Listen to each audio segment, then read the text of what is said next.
Scooby-Doo, where are you? Well, I'm on a podcast. Welcome to another episode of the Unmasked History of Scooby-Doo, the podcast where we delve into the mystery of Scooby-Doo media, getting clues from people who helped bring our favorite mystery-solving dog to life on various platforms, and maybe eating some Scooby snacks along the way. I'm your host, Alexa Lawler. Scooby-Doo, where are you? And it would have been mine if it hadn't been to those meddling kids. Gang, we've just been handed our next mystery. Blasted meddling kids.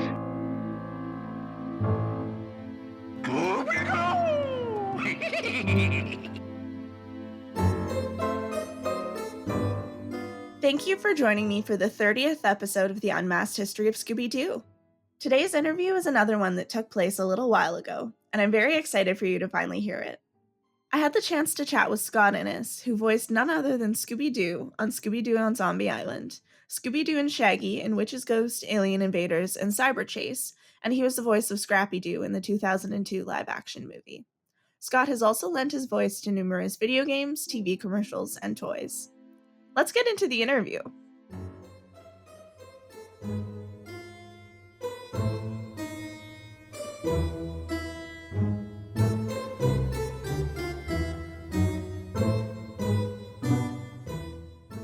So just to start off, if you're up for it, I like to start with 3 questions of Scooby-Doo trivia. Oh, I thought we were doing a SpongeBob interview. No, I'm no joking. No. Yeah, go right ahead. For question 1, what is the name of the island that the gang visits in Scooby-Doo on Zombie Island? Moonscar Island. Correct. And question 2, in Scooby-Doo and the Alien Invaders, what are the names of the girls that Shaggy and Scooby have crushes on? Wow, man, you know it's the Hex Girls, 'cause I'm a Hex Girl, and I'm gonna put a spell on you. Gonna da a spell on you. In Alien Invaders? Mm-hmm. Crystal is who he's in love with, and Crystal, yeah. And for the last question for the trivia, in Scooby-Doo and the Cyber Chase, the movie portion, not the video game, can you name 2 of the classic villains that appear in the final level? Well, in the final level, you've got the Creeper, which I did the voice of the Creeper. And I want to say the Tar Monster was in that. That is correct. Oh, ding, ding, ding, ding, ding, ding. To start off the general questions here, what's your relationship to Scooby-Doo? Did you grow up watching? I've been a Scooby fan. I was born in '66. Scooby Doo started in 1969. And I was watching Scooby Doo. I remember vaguely CBS teasing a brand new show was called Scooby Doo so I was about 3 years old. But I started watching Scooby, man, from the very beginning, and I'll never forget. It was like about 1972, 72, 73. The first product my grandmother bought me a metal lunchbox, which I still have, and from then on, it was on. I mean, I just have been so to go from that aspect of my life to becoming a total Saturday morning cartoon nut to meeting Bill Hanna, Joe Barbera, and all of them when we recorded Zombie Island, the first movie, was a dream come due for me. That's for sure. And being a lifelong Scooby-Doo fan, do you have a favorite personal memory related to Scooby-Doo other than obviously being able to voice the characters? Well, every time, I had in Link, Don Messick, was the original voice of Scooby Doo, was a really good friend of mine, and we would talk. I'm a radio personality, so every place that I would go to do radio, Don would be my inaugural interview, and we would go back and forth. And he was just a sweetheart of a man. And Don didn't only do Scooby, but heck, he did Boo Boo Bear. So because I could do Scooby, I was naturally able to do a lot of the Don Messick characters that he did, through the years. Hey, Mr. Flintstone, and all that kind of stuff. Okay, Yogi, there's Mr. Ranger, and so we were really good friends. But one of my favorite really that where it came to life for me, a couple of them. When I went out to do Scooby-Doo on Zombie Island, we were the last official recording at the old Hanna-Barbera studios on Cahuenga Boulevard, okay?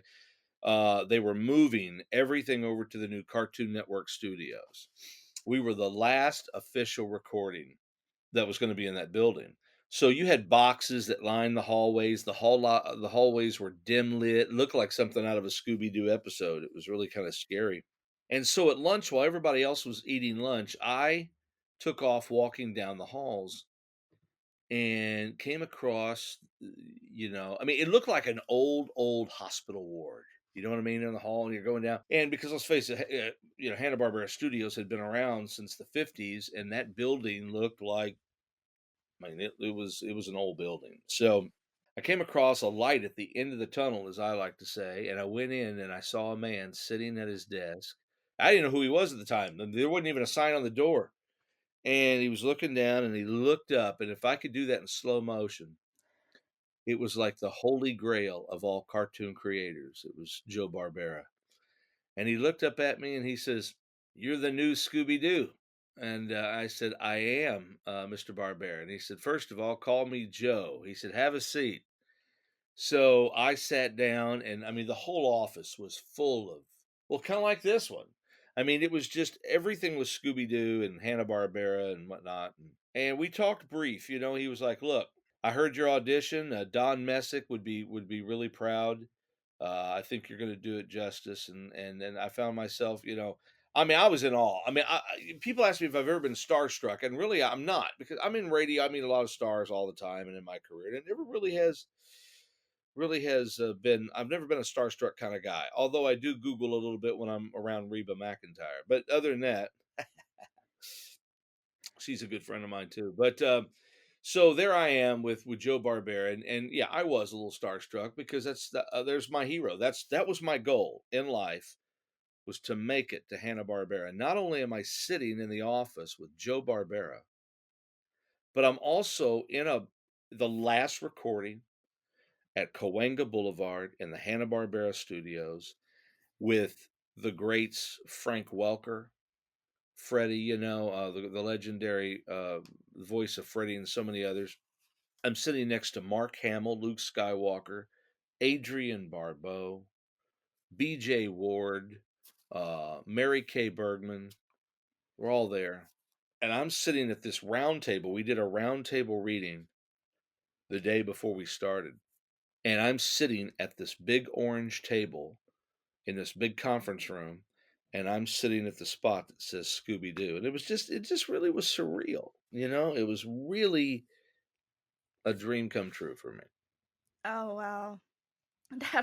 That's yeah, definitely.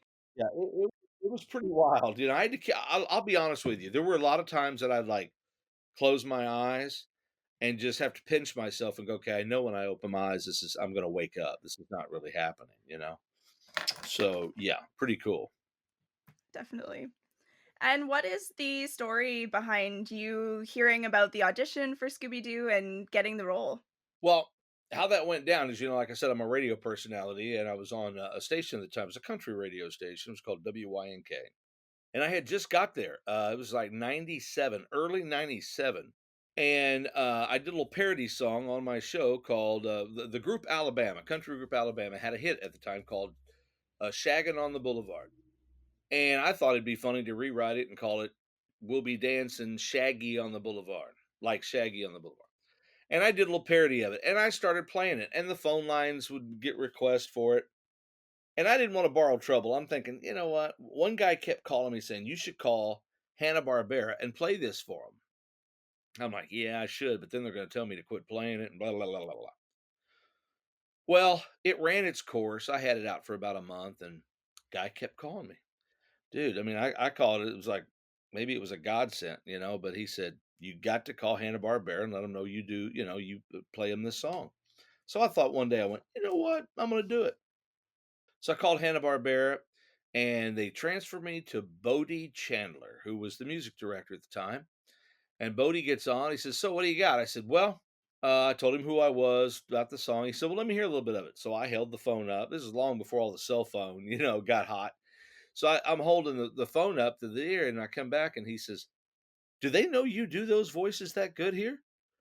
And I said, "Not really. I mean, I just wanted to call." And he says, "I'm gonna have a Colette Sunderman call you back."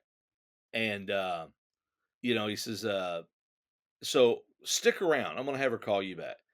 And so I did, and she called, and she just was to the point. All right, let me hear it. I played it for her, and she says there was like this long pause, and all of a sudden there was like nothing, and she goes, "Okay, so I'm gonna call you back on Tuesday, and I'm gonna put you through an audition. Is that?" And I'm like, "Oh, wait, what?"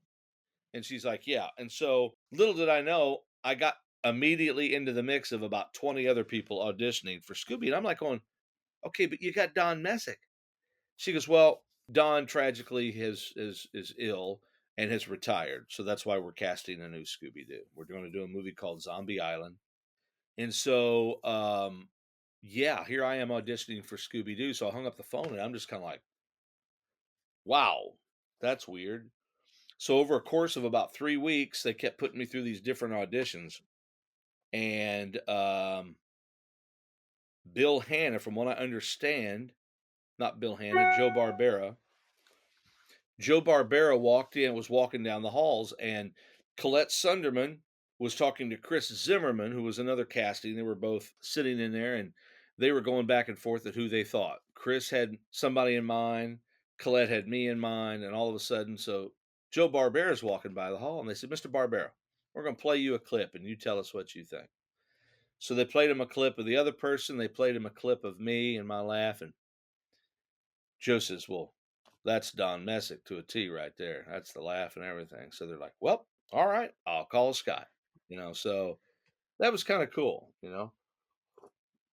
But that's how it happened. And the next thing I know, they're like, "All right, pack your bags. You're coming to LA." And there I was on the way to cartoon history.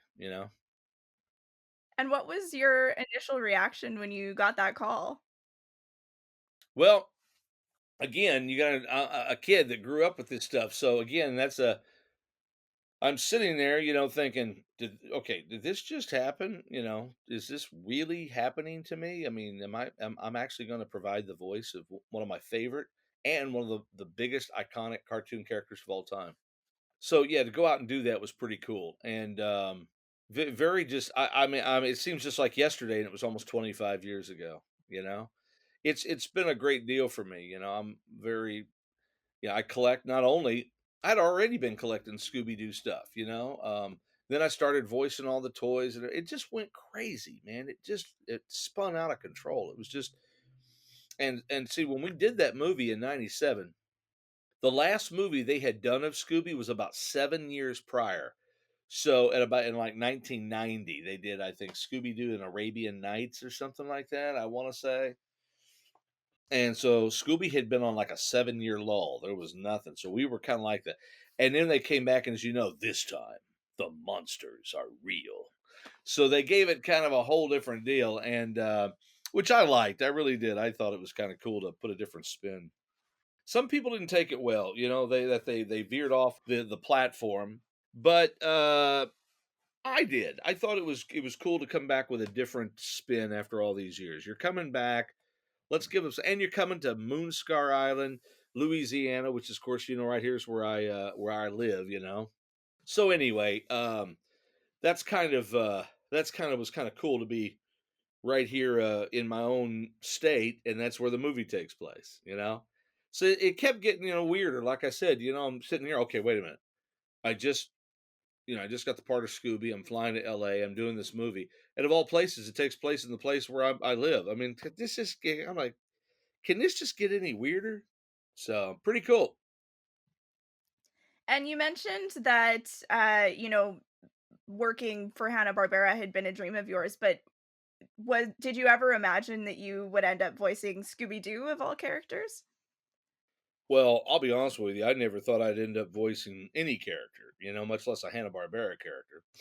Um, at that time, my only brush with Hanna Barbera, and I still have the letter. It's in my book, But in 1988, I wrote a song called "I Wish I Was a Flintstone," and I sent it to Hanna Barbera, and Hanna Barbera sent it sent me a letter back, said they love the song and they want to record it. That their music department would be in touch, and I'm like, okay, wow. So for about a week, I was on cloud nine. Then that was in '88. I was working at a small radio station, KLID, a little AM station in Missouri, my hometown. And so, I thought, wow, they're going to record one of my songs. And then about a week later, they decided, yeah, we're not going to. I said, well, that's Hollywood. So that was my first brush with Hanna Barbera. But after that, I'm a radio personality. It's what I do, and but yeah, it was weird. It was weird. It was very when you get that part and you're realizing that things are starting to come together in your life, and because I've always done voices ever since I was a kid. I mean, I was recreating the daily scenes that I saw in Scooby-Doo, Where Are You, when I was a kid, when I was going to sleep at night. I was literally recreating the shows and talking to myself in character, like, come on, Scott, we got to go to sleep. Yeah, oh boy. So here I am now getting ready to fly off to voice an iconic character, Scooby-Doo. On Zombie Island, you just voiced Scooby. How did you come to voice Shaggy as well in the next one?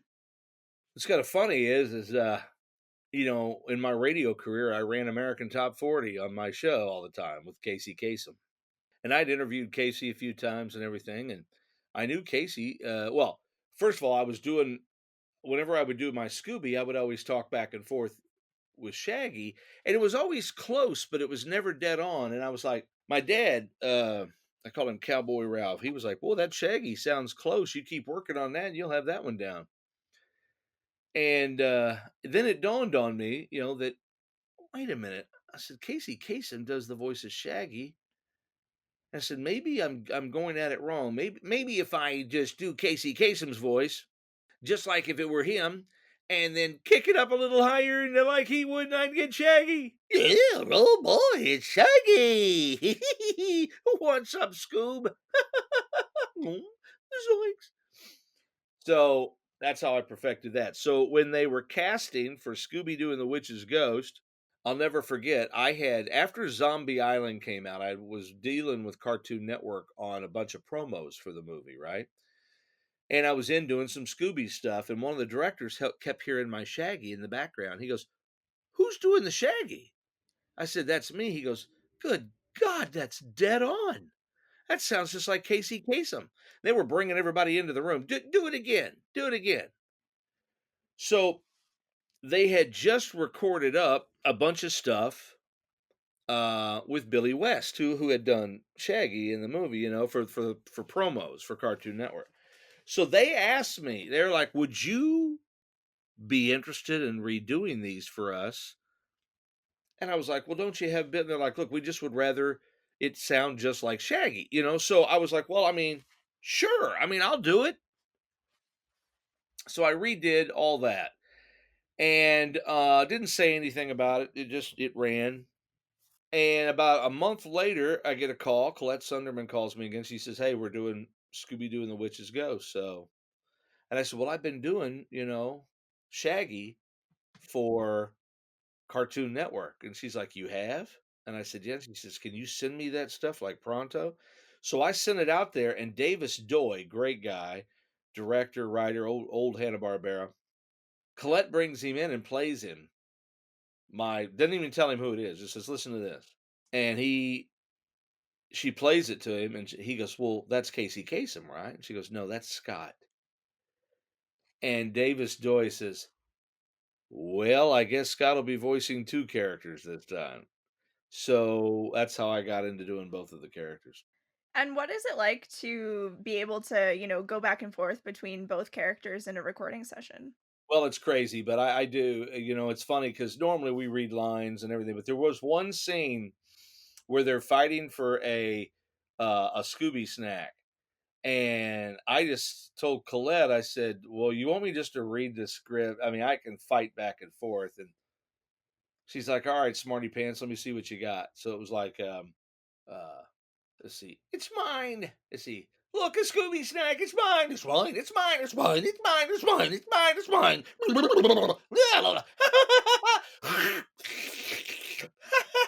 Guess I beat you, Scoob. Oh. you know. So sometimes, there's little things you do when you're filming a movie and that you notice might be funnier. And that's what I loved about Davis Doy. He was never against making the script better, and it didn't matter who came up with the idea.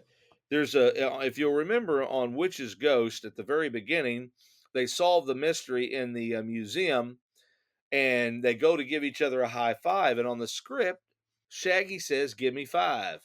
So I'm sitting there and I'm pondering on it, and they're like, "What?" And I go, "Shaggy would never ask Scooby to give him five because he knows he ain't got five. He's got four." So Shaggy would say, "Give me four," and they're like, "Absolutely, we're leaving that." I remember Davis Doy says, "Yes, let's do that. That's great." And he reaches up and he goes, "You're not getting any credit writing credits in this, though." I was like, "Yeah, no problem." And coming in to voice these iconic characters, did you want to bring anything to them of your own, or did you just want to match what had already been done? Well, I pretty much just wanted to keep the characters the way they were, you know. To step into the paws of Don Messick was pretty big. And I didn't want to go changing. I'm not there to change anything. And I'm just there to keep that memory alive. And if somebody wanted me to change it, the one thing I found that we did a lot because Scooby took a surge, there was a huge boom, video games, talking toys, everything. And one thing that we did for the talking toys is we did create a little more audible Scooby Doo. So when you hear, like for example, here's one of the talking toys I voiced years ago with Jimmy. Okay, if I'd done the real Scooby voice on this, you would have never understood this. But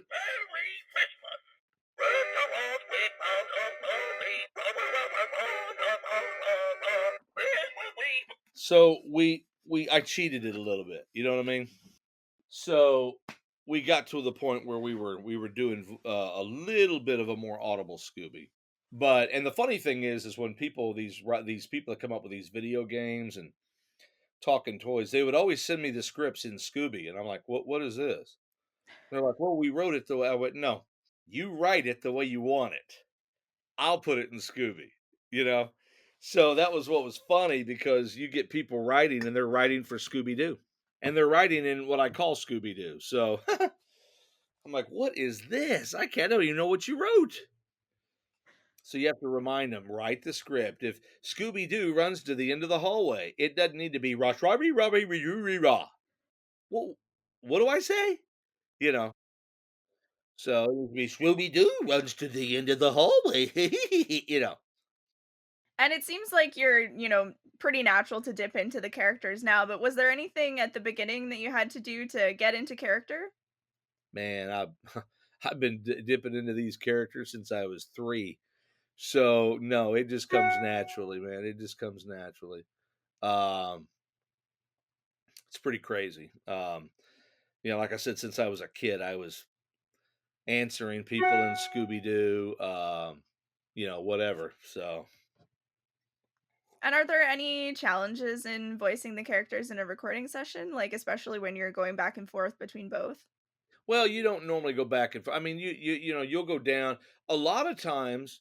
They would want me to. They would want to go through the entire script and read Shaggy and then come back and do all the Scoobies or whatever. And I was like, no, because I'm going to answer accordingly, and how I feel at that moment may come out a little bit different. So if it's Shaggy, Shaggy, Scooby says, Shaggy, Scooby, let's just do it that way.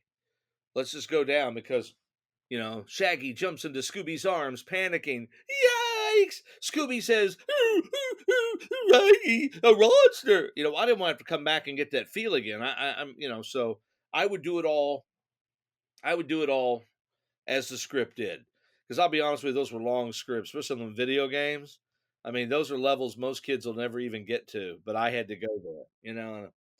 So it would get ponderous doing some of the that I I loved doing the characters. It is a job to do the video games. It really is. It's long, it's tedious, it's it would be the equivalent, and I think anybody that does video games and has done video games and has done a movie as well, you could do you could do 5 movies with the same amount of audio that you're doing on a video game because you're having to give 5 different reads.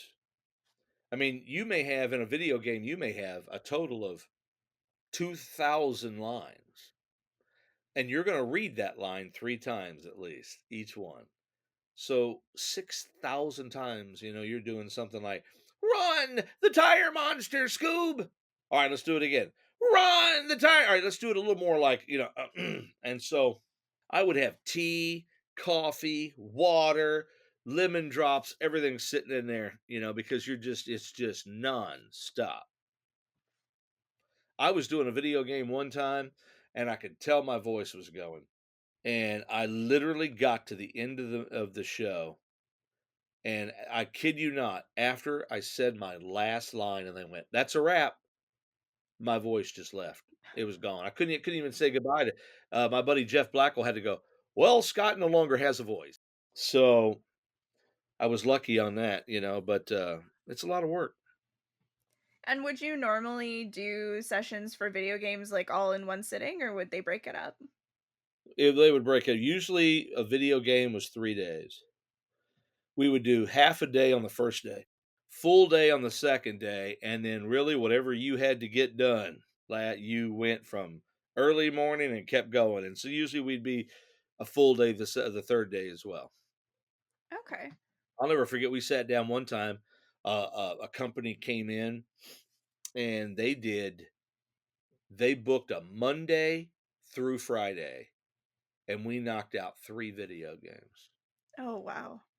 And so we moved ahead. We did literally like uh, we would work a day and a half on each video game, and I'm telling you, we'd start at 7 in the morning and go to 8 o'clock at night, and then it would be like, all right, let's eat dinner, go to bed, let's get up and do it again for the next one. These like CD-ROM games.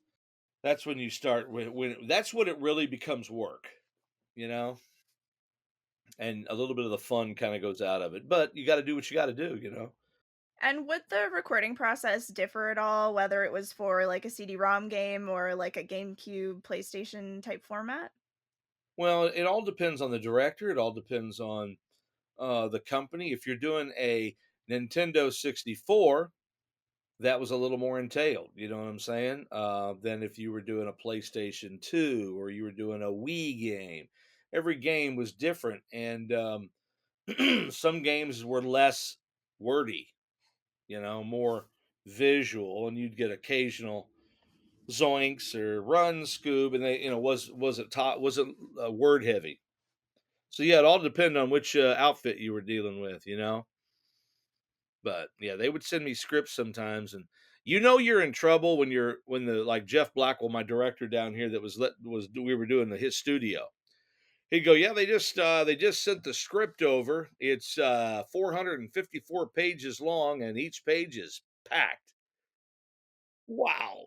Okay. Oh man. And how did you hear about the opportunity to voice Scrappy in the live action movie? Was that another audition that you heard about? Well, I'll tell you how that story went down. I'll try to keep this as short as I can. The early bird gets the worm, and when I heard they were doing that Scooby, I wanted in. I was excited. I was like, I'm going to do that. I want that role of Scooby Doo. So I found out they were filming on the Gold Coast. They were getting prepping, and Raja Gosnell was the director. Richard Suckle was the producer. Great guys. And so I was on the air here in the afternoons. I'd get into my studio at 3 o'clock. Well, it was like 9 in the morning in Australia the next day. So I would start these long calls, and I would get the production's office. And finally, Raja Gosnell called me back, the director. May have been Richard Suckle. I don't know. Maybe it was Richard Suckle. I don't know. But one of them called me back and said, look, we're not to that point yet, but when we do, we are going to call you to come in and voice. I was like, wow, really? He goes, yep, absolutely. few months go by, and I get this call from Warner Brothers, and they're like, okay, because there was a pending strike at that time coming up. They thought there was going to be a voice strike, so they wanted to bring me in a month sooner so they could get the audio because they were doing all the animation, and they wanted my audio to go with the animation to figure out how to do it. So they loaded me up and flew me to Australia, and that's a long 17-hour flight, right? Never flown that long before. And I get over there and I'm voicing Scooby, and I was just the surprise Scrappy-Doo. They wanted me to do Scrappy. So I laid it all down. We were there for two and a half days. I was in the studio watching all the animation and the CD and putting it to it. Well, I did it and I came back, and then a couple of months went by, and all of a sudden I get a call and they're like, look, um, they're going to go with Neil Fanning. It went back between you and Neil, and the cast fell in love with Neil. He was just the guy that was on the set reading the lines and timing, right, for the actors. So he would be offset while they're doing it, and he would do it in his Scooby voice. They all kind of fell in love with him. Nice guy. And Richard Suckle and Raja Gosnell were like, and we're going to put our spin on Scooby-Doo. Well, I guess that leaked out, and the media started you know how cruel the media can be. They were I mean, everywhere. If Scott Innes is not in this movie, it's gonna suck and blah blah blah blah blah blah blah. Well, now you've got a marketing nightmare on your hands, right? Because they didn't want that. So Warner Brothers and them out there and Richard and them got smart, and they called me back and said, "You want to voice Scrappy?" And I said, "Sure." So I went over to Houston, Texas, to voice my part as Scrappy on a soundstage over there, and some we did at Jeff Blackwell's studio here. And so now, legally, when they were asking press conferences, well, can you at least tell us if Scott's in the movie? Yes, he is. So that immediately took all the rumors that I wasn't doing Scooby because, I mean, well, who else would I be doing? Because nobody knew Scrappy was going to be in the movie. So they thought I was Scooby. So it worked out. It was smart marketing. And so that's how I did. I did Scrappy, and that's basically how it all went down. And was Scrappy one of the characters that was kind of in your arsenal, or was that a surprise for you too? Scrappy Dappy Doo. I'd already been doing Scrappy. I mean, in some cartoons already for him. So puppy power, da da da da da, Scrappy Dappy Doo. Let me at him, Uncle Scoob. Let me at him. I'll rock him. I'll suck him. And so yes, it was. And see, I love Scrappy, man. I really think Hanna Barbera, really, because that's where it started, missed the boat on Scrappy Doo. I think he could have had his own. I mean, I know they have the Scrappy Doo, Scooby Doo hour, but Scrappy could have had his own deal. He's a star. I just say I'm thinking about doing some T-shirts. Save Scrappy. Let me at him. Um, but yeah, I love Scrappy Doo, and I'm glad to have got. What's funny though is when we did the premieres of the movie, and we did all that stuff, moms would come up to me like they were mad. They would walk up to me and go, "You ruined the movie. You ruined the series in the '80s, and now you ruined the movie on this deal." And they go, "Come on, Tommy," and they're walking away, and I'm going, "Dude, it's just a movie. I just voiced it. Why'd you have to put Scrappy in it? I'm like, so it is what it is." And with your love of Scrappy, what were your thoughts on having him as the villain? Well, yeah, it made sense. I mean, if you're gonna have Scrappy in there, he's got to be Scrappy Dappy Doo. Oh, are we live? Let me at him. Hey, Uncle Scoob. Rock him. I'll suck him. I actually did the voice of the only talking Scrappy Doo toy that is out there, somewhere in here somewhere. But um, yeah, and that was actually my idea. I worked really well with a lot of the toy companies, and they would take liking to me, and I would tell them, "You know what you need? You need a Scrappy-Doo talking toy, you know?" And they're like, "Really?" I'm like, "Who wouldn't have if you're gonna have a talking Scooby and Shaggy, you gotta have a talk. I mean, let me at 'em," you know. And so that's how that came about, Jimmy Toys. And when did that one come out, thereabouts? That would have been around 2002 when the movie came out. They put one out. Okay. You've mentioned the toys a little bit, but how did you start voicing them? Well, when the movie came out, they start bringing you in with the products. Campbell Soup was the first one for Zombie Island. And then, Warner Brothers, they license that stuff out. People come to them. We want to do a talking plush. I still have the first talking plush I ever did. Let me see. This right here is the absolute first talking toy I ever did. I don't even know if the battery works on it. Yeah, it does. Look. I love Scooby Snacks. Follow me, Scooby-Dooby-Doo. So, yeah, as you can see, there it is. And we did this. This would have came out in with Equity Toys, which this would have been about 1998. So, yeah, 1998. But yeah, so talking toys, literally it went crazy. I've probably voiced, I don't know, probably 700 products, including video games, talking toys, everything, commercials. It was really cool. I got to voice my agent calls me about 2 years ago and goes, "Hey, I got a call today from Walmart. They want you to voice us for their Cars commercial where all their famous cars come in. Scooby opens up the back." I said, "Oh, that'd be great." He goes, "Okay, well, I'll put you down that you want to do it." And so I said, "Well, that'll be, what's it going to air on?" I don't know. I mean, maybe it's an in-house deal in their video. I don't know. Turns out it's for the Super Bowl. Oh my gosh. I'm like, I'm in a Super Bowl ad. Turns out it ended up airing that year in the Super Bowl, the People's Choice Awards, and the Oscars. I'm like, I've died and gone to heaven. And then I did a signing earlier that year, not this last January or the January before that. I was in New Orleans at a Comic-Con, and I ran into Jason Momoa, Aquaman. And he's a huge Scooby-Doo fan. I mean, you can see stuff even on his sites. He's doing rut row all the time. Is He comes over, finds me. I get him to do a dueling Scooby, and it goes viral.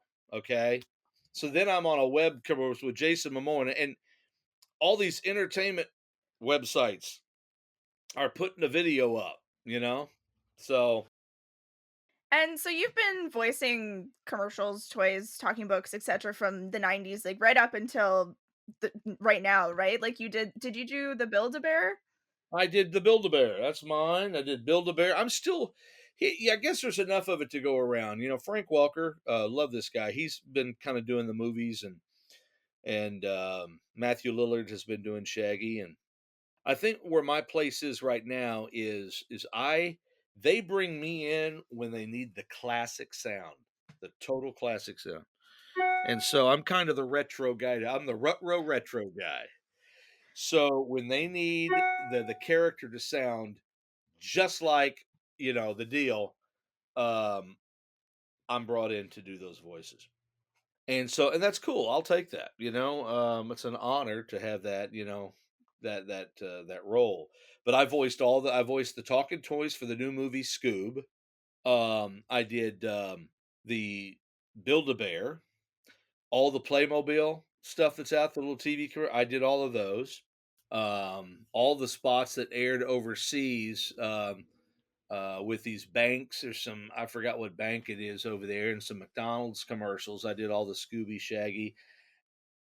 And can you also speak to the process of what it was like to record the soundtracks for The Witch's Ghost and Alien Invaders? That was cool. That was a whole different session we brought in, and I kind of put a lot of spin on that stuff myself, but that was fun. Bodie Chandler did those, and we came in and I'll never forget. I think the Alien Invader, no, Witch's Ghost. We did that at a little studio in a guy's house right by the ocean in California. It was really cool, man. I forget where it was.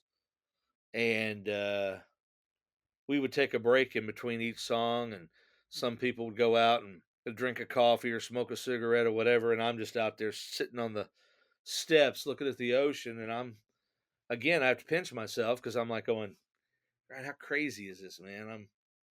I'm sitting here in a doing Scooby-Doo and next to the ocean in California, and I'm just like, it's just crazy, crazy.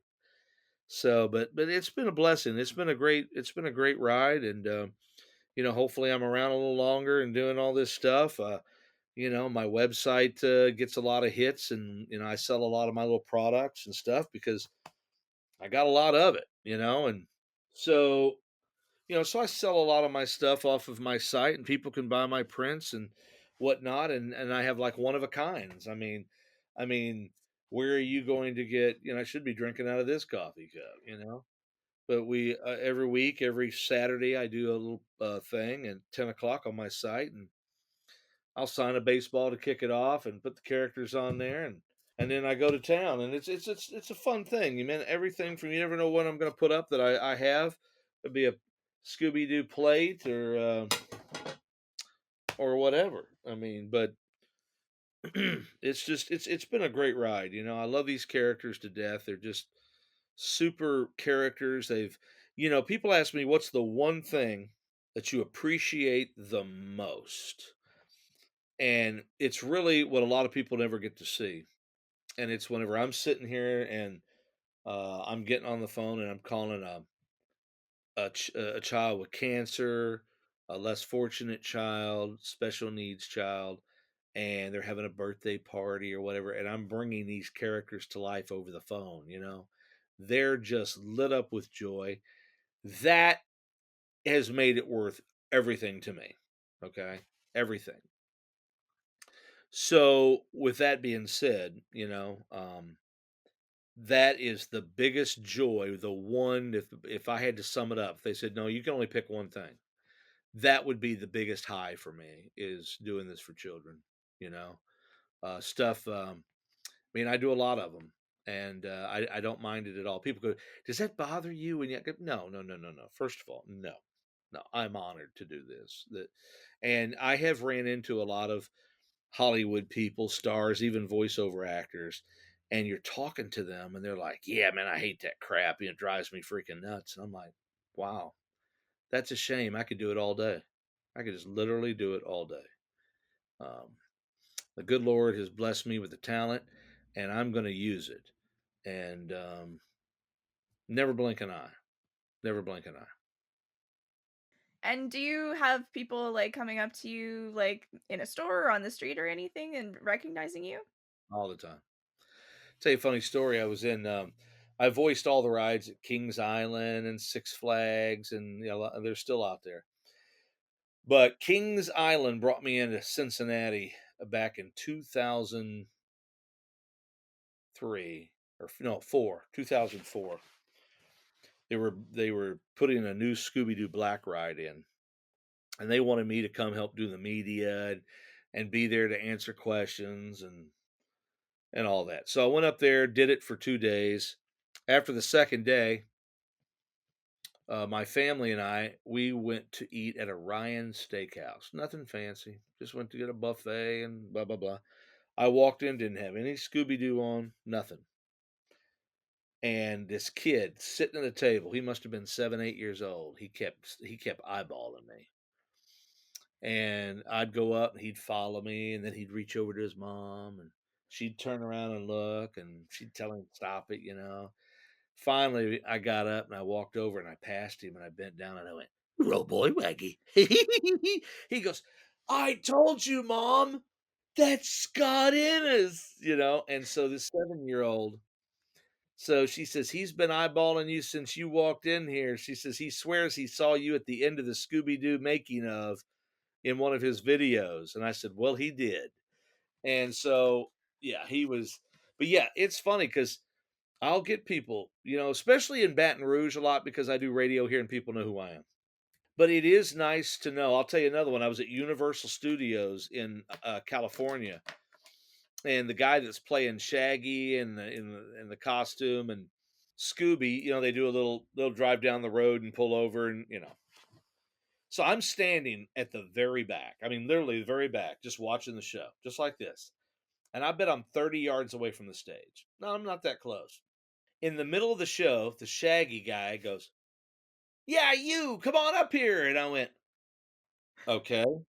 So I walk through and he goes, "Good God, Scott in it?" And I said, "Yes." And he goes, "I knew that was you, dude." He goes, "You got to come up here with us." So I went up and did some Shaggy and Scooby for them, and they were like excited. And after their little show was over, I said, "How did you know that was me?" He goes, "I just got this job, and they gave me 3 of your movies, and you're at the end, and you're the voice that I was mimicking. So I was watching the behind the scenes, and I got you down to a T, dude." I was like, "Wow, that's pretty cool." So yeah, but it's always great to get noticed, somewhere. And what is it like to be able to, see the look on kids' faces or hear their reactions when they realize who you are? Well, it's priceless, but what's funnier is when you start doing the voice because kids don't know there's real people doing those characters. So the moms or I have to explain to them that we just do the voice. One kid was like, "But he don't look like Scooby-Doo, mama." Well, he is. He does Scooby's voice. Well, where's Scooby-Doo? I mean, so kids are funny, you got to explain to them what's going on. And what has been your favorite thing about being able to work on Scooby-Doo? Just the people's lives you touch, the roads, the doors that it opens. Who wouldn't love that, to be look, I'm a small part of a big dog. And to have gotten to do what I've done through the years is just a dream come true for me. And how many kids get to actually say that they lived their childhood dream. And I always tell everybody, I say, look, I had so many people that were negative Nellies in my life telling me you're never going to amount to anything, you're blah, blah, blah. I always tell people, do not ever believe any of that. You can be anything that you want to be in your life. And I just tell people, set your goals high and go after them. There's no goal that's too high, man. I mean, Bill Clinton, President Bill Clinton said that he wanted to be president from the time he was 3 years old. Well, I mean, you have a 3-year-old telling you you're going to be president, and you're like, right, but he was. And so I've had this goal all of my life to step into these paws and do voices and be Scooby Doo. And not only did I do Scooby, but I did Shaggy, Scrappy-Doo, the Creeper, and I'm still doing it, and it's been a blessing, to me. And to get to draw and share the world with this stuff. I'm working on another book, an updated book that'll probably be out next year, but I'm playing with the title right now. I don't know what I'm going to call it, but my dream was always getting to Cahuenga Boulevard, the old Hanna-Barbera studios, and meeting Bill Hanna and Joe Barbera. So I thought of calling it The Road from Hanna to Barbera, the Scott Innes story. Because I want to teach kids, I want to tell people that there's so many things in life that you can achieve if you just go for it and you stay off of drugs, you stay off of all this, boo, anything that to derail you. That's never going to let you help you reach your goals. You got to be clear minded, and warped is okay. We're all a little warped, so we all got to be a little warped, to be funny, But yeah, I mean, I just, it's been a blessing, one heck of a ride, and Scooby Dooby Doo. And obviously, you were featured in the Scooby-Doo's Ultimate Fans featurette on one of the DVDs. How did that come about for you to be part of it? Well, at one time, I was the world's largest collector of Scooby Doo memorabilia. So at the time, the guy that was doing that, I forget his name now, but he's from Atlanta, and he had been doing some of those behind the scenes in the movies, and he knew that I had a so he wanted to come to my house, so he flew here and filmed all of my house. It was crazy, man. It was everywhere. It was puking, I mean, from the bedspreads down the shower curtains. It was crazy. And then I turned him on to another person that was in Sikeston, Missouri, a couple that had the mystery machine and stuff like that, and little things like that. And there they were, another big collector of Scooby Doo stuff. And so I actually own that mystery machine now. I bought it from them. I forget her name. But Brent and I forget Brent's wife's name, but he did it because she rescued dogs, and he built her that mystery machine, and they fashioned the mystery machine off of Scooby Doo on Zombie Island, Witch's Ghost, Alien Invaders, off that look. So I bought it when she passed away, and it still sits in my driveway. It's kind of a little showpiece. So yeah, it's crazy. So they asked me to do that, and I was happy to do it. Um, but yeah, I still got, man, I got stuff in boxes. I can there's I'm running I'm out of room. My wife wants me to, maybe someday when I retire, I'll open up a little Scooby museum and have all the stuff down where kids can come see. I still buy stuff. She gets mad at me. She'll go, "Another package came in the mail for you today." And I'm like, "Oh, this is another little Scooby Doo pin that I found, or a talking pin." Or she's like, "Don't you have 12 of those already?" "Yeah, but I needed another one. So, So, what is it like as a collector to be able to have like one of a kind pieces from being able to work on some of the movies?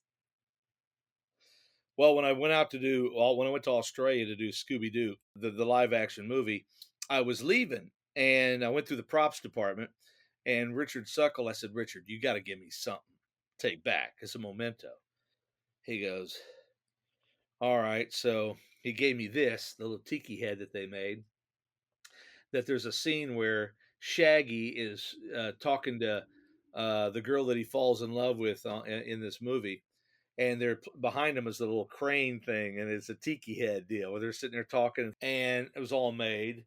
Then we were leaving, and he reaches over and he grabs this off his desk and he gives it to me, and I was like, "What's this?" And he goes, "This is the official dog tag that we have approved for Scooby on his collar.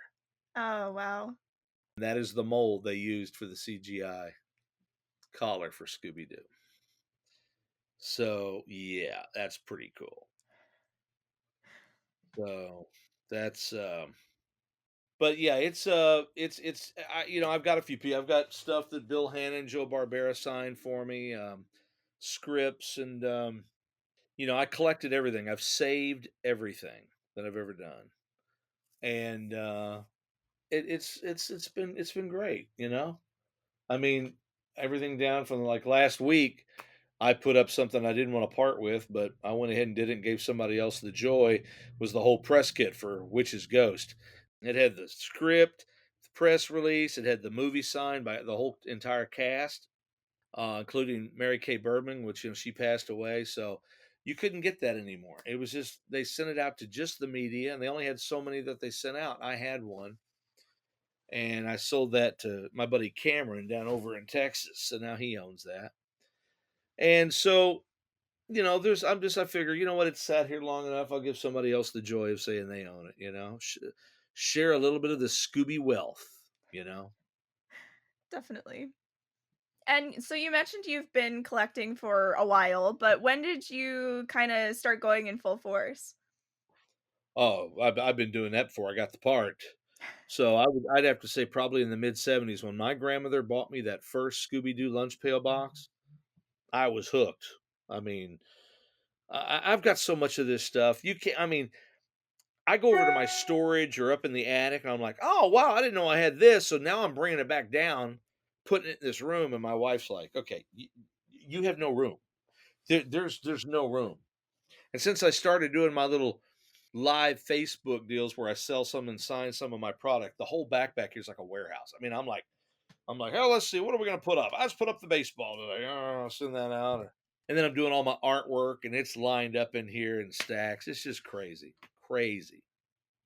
And do you have a favorite piece that you would absolutely never sell off? Well, I do have something that well, I mean, like stuff like this, I'm not going to sell off. These little pieces right here, history. I'm just not. I mean, they're not. They're Uh, but yeah, there's a lot of little things back there that I won't part with. But if you had to say you could only keep one piece, I had a ring that was custom made for me by my wife, and it has little diamonds in it. She put in it, and it's the Scooby Doo ring. It's the SD. It was all made and done in some you know 14 karat gold and diamonds put all on it. And so if they said you can walk away right now, one piece on you, I would just throw that ring on and that would be it. I would be gone, you know. So, but yeah. So I even have a Great Dane in the house, Scooby Doo. We have our own Great Dane, so he's a hoot. Oh, that's great. And I think, lastly here, why do you think that a cartoon about a mystery solving dog has lasted for over 50 years now? Well, the characters are endearing. They're Scooby represents the coward in all of us, and everybody has that coward, that shyness about them. But we all have our breaking point. I think that's where a lot of people relate. It's would you do it for a Scooby Snacks? No. Would you do it for two? Would you do it for three? Yeah, okay. So people can relate, and everybody likes a good mystery. Everybody likes a good scary movie and whatnot. And I just think that's why, the characters, the voices were dead on. Everything came together for that TV show, the elements, and it was marketed right, and it caught on, and it just kept going. And it's a feel good because the reason today we're still doing all the new movies, all the still product, but it's because people that are my age, 55, that grew up with the show, love that their kids introducing it to their kids because it's retro and it feels good. And of course I call it rutro. It's retro. And so yeah, that's why I think it's going to be around when I'm dead and gone. It's still going to be, you know. And what's really cool is to know that at some point in that, if someone's really interested in knowing the whole story, your name is going to be brought up in this deal. And that's pretty cool. So but listen, I welcome everybody to come to onescottshop.com, ONE Scottshop.com. I've got all my stuff on there. Just did this piece the other day.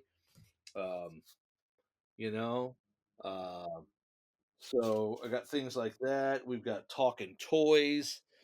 We've got prints that are up there. I got it all up there and I keep adding to it. It's got a lot of one of a kinds that you can't get anymore. I just threw it up there, got one of them up there. So I encourage everybody to visit me. I love to answer questions. They can send me emails. onescottshop.com. See all of my stuff. And thank you for having me on here, man. This has been really cool. And I'm going to give you a little Rolodex here of some of the characters I've done throughout the years. Oh, perfect. Heavens to Murgatroyd, this is Snagglepuss. What's going on? Stage exit. Left. Well, howdy. This here is Quick Draw McGraw, the fastest gun in the West. And this is Wally Gator, I love my ever-loving Everglades. I like to get clean instead of dirty. Ain't that right, Yogi? Hey, this is Yogi Bear. And I live in Jellystone. And I'm Boo Boo. And I'm small. And, right, Captain Caveman? Wait, hooga, hooga, Captain Caveman! Hooga, hooga, hooga, hooga. Oh. Shuffer-wrecker. And then, of course, you got Astro. That's right, Rorge. Roll boy. Stop that, Astro. You're slobbering all over me. Hi, this is Elroy. Elroy Jetson. I'm only Jetson. I'm only 6 years old. And I'll always be 6 years old. Ain't that right, Popeye? Well, blow me down. Skidly-dunk, will you let's get that? Ah-ka-ka-ka-ka. Yabba dabba doo, this is Fred Flintstone, Mr. Barney Rubble. All right, Fred. Tonight we'll go get Betty and Bam Bam and we'll go bowling. And this is Professor Pat Pending, the converter car and the wacky races. Why, can I tell you, man, There's a whole lot more, but we're running out of time. yeah, gotta go, puppy power, Scooby-Dooby-Doo. Oh, perfect. And just before we end here, is there anything else that you want to promote or any more social media where people can follow what you're up to? Well, pretty much. I mean, Facebook. They can go to the Scott Ennis Radio Show and hit like, follow that. We put a lot of our stuff that we're doing up there. But I produce concerts and things like that, so I'm always doing a lot of stuff. But Scott Ennis Radio Show on Facebook.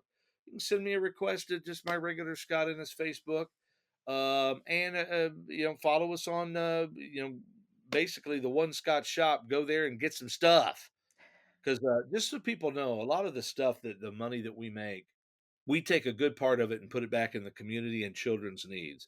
So that's why I really push it because I love to help children, especially at Christmas time. We'll go and buy 100 kids Christmas gifts with that money. So it's cool. That's why we do what we do. We do what we do. DOO. Thank you so much for taking the time to chat with me today, Scott. Hey, my pleasure. Thank you so much for doing this.